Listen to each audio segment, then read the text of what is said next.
What's up YouTube, JamieTheKid00 here, bringing you guys a deck profile of the Infernity XYZ deck that I played at today's small locals that I went to on a Sunday. I'm not really going to talk about this as a tournament diary, I more want to deck profile this, but this is a kind of change on the old build that was used by Chansey Wigglestove to top the Yu-Gi-Oh! Overdose tournament, and it's the same deck that then went on to kind of top in loads of different players' hands across multiple YCSs and notably at UK Nationals and things like that. So I ended up just testing this with a couple of variations, which you'll see as we go through the list, but I really enjoyed playing this deck. It's really good fun. It still combos off really well, but the main problem with the format is it kind of loses to Dragons, because Dragons plays 3 Veiler, 3 Maxi, which is the only deck I lost to today because of Veiler Maxi. So with that in mind, I'm just going to get straight into the deck profile and talk about kind of how it performed, I guess. For the only Infernity monsters we play, like this, people will complain saying, oh, it's not an Infernity deck, you don't play that many cards. But the only Infernity monsters we play are 3 Archfiend and the 3 Necromancer, because these are the cards that are integral for your combo plays, which I should probably do. I should probably do a combo video, so if you want to see a combo video, just comment, I guess, saying combo video. So these guys should be pretty self-explanatory if you understand how an Infernity deck works. You're basically just revolving around trying to special summon this card as much as you can to search. It's basically it, and it just generates so much advantage of the tandem between these two cards, and you'll be able to see it soon. So that is the Infernity monsters. For the extra monsters, I play 2 Summoner Monk. This card is integral in that it can get your Infernity Archfiend, or it can get you your Stygian Street Patrol, it can get you your Dark Grepher, your Armageddon Knight. It's just an incredibly versatile card, so I really quite like it. I then played 2 Stygian Street Patrol, because you need 2 to get your combos going off. 3 is a bit heavy, 2 I thought was just a really good number, so 2 of those. And then for the one-offs, I played 1 Armageddon Knight, 1 Dark Grepher, and for the change in the monster lineup from kind of all the other builds, I played 1 Archfiend Heiress.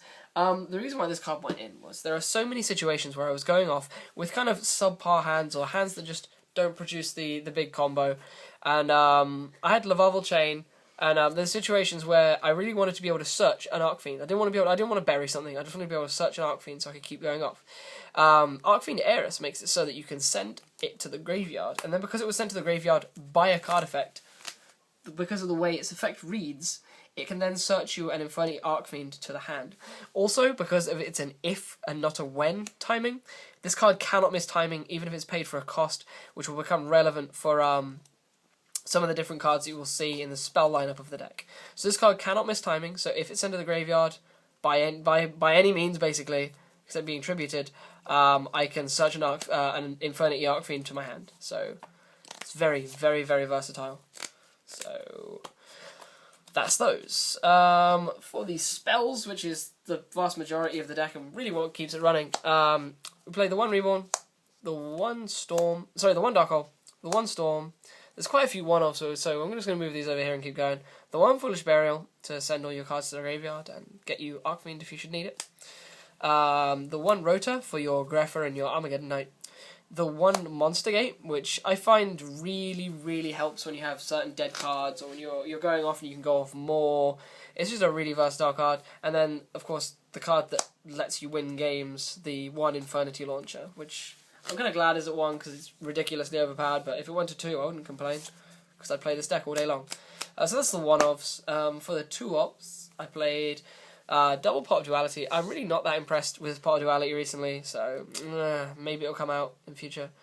I played the double Instant Fusion, which was pretty good. It just keeps your combos going, lets you get around Veiler, and there are so many situations where you just need 1 extra monster to make your Shockmaster or your Lavarval Chain, and it just makes it so much easier to do, and it helps making your Leviair plays as well.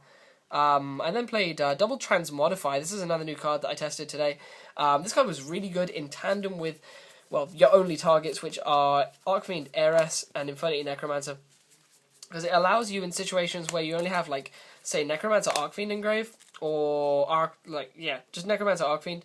You go Necromancer, get back the Archfiend, so you get a search anyway with this, because you have Transmodify set, and you can Transmodify this into another Archfiend, get another search, which will usually be for your Infernity Launcher, and then you can go off from there. You can make all the plays you want to make, and it's just crazy plays for days. So, and then you can also like transmodify Ares for, I don't know, Greffa or things like that, or so you can transmodify, no, not Greffa, what am I on about? You can transmodify Ares into Arcfiend as well, or Stygian Street Patrol, so it lets you just go off, even more. So this is basically just a deck that allows you to go off as much as you could possibly want. And then played 2 Night Beam. I felt the 3 was a bit heavy in a format which is seeing a lot less back row coverage, so 2 was enough. I sided them out quite a lot, really wasn't a big fan. And then I played 3 MST because you want to be able to make your plays. The traps are fairly standard. I don't think there's going to be anything that will surprise you except for the last card. 3 Compulse, because it's the best trap of this format, and I'm so glad this format is about to end. 3 Infernity Break, because you want to be able to remove things. 2 Infernity Barrier, because 3 is just a bit cloggy. I tested 3, but it was just a bit too heavy. 2 was perfect number, because you can search it whenever you need it. And then I tested 1 Memory of an Adversary. Literally the only story behind that was, in the car ride down, I was sitting there looking at my deck, and I was playing double ARS, and it was cloggy as hell. And I needed to take the ARS out, but I didn't have any other traps with me. So I literally went in my binder and went, Memory of an Adversary. In my trade binder, I went, I have a Memory of an Adversary in here. I should play this. And I never drew, well, I drew it once, and in that one game, I won it before I even activated it. So I don't have a review for Memory of an Adversary. But that is the entire main deck. The extra deck is fairly self-explanatory and simple, but I'm going to go through it anyway. I played double Lavarval Chain, because you need this card to go off as standard. It's just the going off card. It sets up so much for this deck. The 1 Direwolf, which you will see in, I actually recorded 2 duels from today, and you'll actually see that Direwolf kind of comes in more handy for blowing up your stuff than it does your opponent's stuff, and you'll kind of understand why you have to if you watch these videos. So I never used this card offensively, I only used it to keep my combos going. 1 Emerald, because occasionally you do have to recharge, and there are just situations where you can make it. The 1 Shockmaster, because you can shocklock with this deck super easily. Even though I never actually shocklocked with it today, in the 4 rounds I played today, I never shocklocked with it. There were just situations where I just didn't need to shocklock, I just made big monsters and OTK'd. Then number 66, Master Key Beetle, because Key Beetle is incredible. If you can make it, you can make it. 1 Gaga Cowboy, which won me a game. 1 Papal Imperative, which I never made. Maestroke, which pretty much won me a game. The 2 Levier, which you need to go off, because a lot of times you will find yourself direwolfing a Levier, and you'll need to make a second one to finish the combo, so the double Levier. The 1 Wind-Up Zen mains in situations where you can make it and need it. And then finally I played 2 Instant Fusion targets. I played 1 level 3 Instant Fusion target, and this was a proxy for a level 4, and in the videos we will see me use this, but I couldn't find a Darkfire Dragon, and the person who was meant to be bringing one and loaning me one couldn't find one, so I couldn't, I couldn't get the Darkfire Dragon, so I used this as a proxy, but it didn't really end up mattering in the end, because everyone was cool with it being a proxy. Then for the side deck is literally 15 traps, and we're just going to get into that now, because you can't side hand traps in this, which made me sad, and I did not want to up the monster count. So I played 3 Breakthrough Skill. This was my answer to not having Veiler, long story short. Double Mischief for the Yokai. I sided these in 3 times, 3 of my 4 rounds, and I saw it once, and it was good when I saw it, but I only saw it once, which made me sad.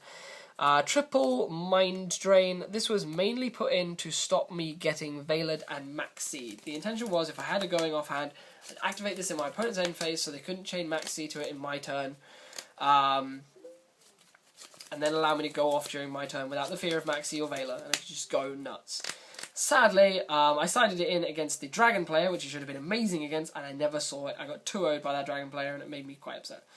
I then played double Debunk, because Debunk is really good against hand traps, and against Mermail, and against all sorts of cool things like that. The 1 Trap Stun, but mainly because I could only find 1. I should have a playset somewhere, but I could only find the 1, which made me pretty sad, so that was Trap Stun. I then played 1 Deck Dev, because you can make it, and against certain decks it's pretty good, but I drew it, and I couldn't make a target, and I lost. So that was the only time I saw that. And I then played 3 Eradicator Epidemic Virus, because you play Master Key Beetle and you can make Master Key all day.